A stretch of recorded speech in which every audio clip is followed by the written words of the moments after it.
साथियों, आज वीडियो कुछ लंबा हो सकता है, लेकिन बहुत जरूरी है। आज ये सवाल सड़क से लेकर संसद तक गूंजना चाहिए। आखिर क्यों हर बार एक बेटी को जिंदा लाश बनकर ही मायके लौटना पड़ता है? क्यों माँ बाप समाज के तानों के डर से चुप रह जाते हैं, लेकिन अपने ही जिगर के टुकड़े की अर्थी को कांधा देने के लिए तैयार हो जाते हैं? क्या शादी के बाद बेटी माँ बाप की छांव की हकदार नहीं रह जाती? क्या समाज में मिलने वाली झूठी इज्जत एक बेटी की सिसकती सांसों से ज्यादा कीमती हो गई है? हमने समाज को बड़े सलीके से बांट दिया है।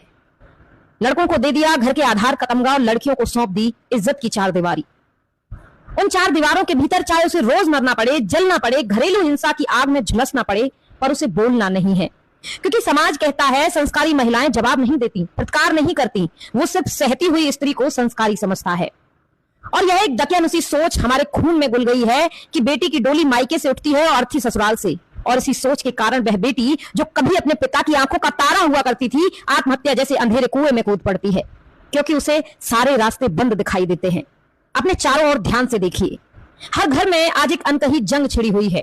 पहले जॉइंट फैमिली हुआ करती थी, तो किसी भी झगड़े को दादी दादा चाचा ताऊ सभी का हस्तक्षेप उस झगड़े में हो जाता था और समस्या का समाधान भी निकल जाता था। शायद नौबत इतनी नहीं आती थी, लेकिन आजकल की छोटी फैमिलीज में मेंटल हेल्थ इशू, ओवर एक्सेप्टेशंस का बोझ और उम्मीदों पर खरी ना उतर पाने का प्रेशर, ये सब किसी जहर से कम नहीं है। लेकिन सबसे बड़ा जहर है अकेलापन। एक बेटी जिसे बचपन में खरोंच आने पर मां सीने से लगा लेती थी, आज ससुराल में जल रही है और उसे एक बार भी मां के आंचल का छांव नसीब नहीं होता, क्योंकि माँ बाप ने सोच लिया है कि अब तो बेटी पराया धन है। यही पराया धन वाली सोच एक दिन पराया सब बनकर घर लौटती है, और तब वही माँ बाप बिलख बिलख कर रोते हैं, और उसी समाज के सामने जिसके तानों से वे कभी डर रहे थे।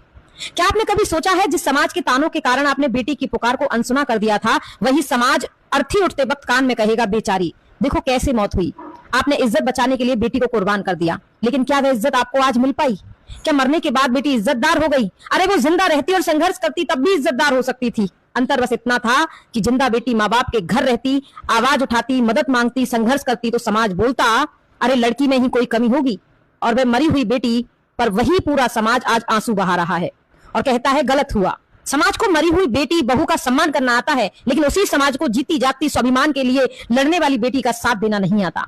और माता पिता इस दकियानुसी समाज के लिए बेटी की अर्थी को कांधा देना चुन लेते हैं, लेकिन समाज के ताने सुनने की हिम्मत नहीं जुटा पाते। क्यों अपनी बेटी से नहीं कह पाते कि अगर उस घर में तू दुखी रहे तो तेरा सम्मान, अगर तेरा सम्मान ना हो तो तेरे पिता के घर के दरवाजे हमेशा तेरे लिए खुले हुए हैं।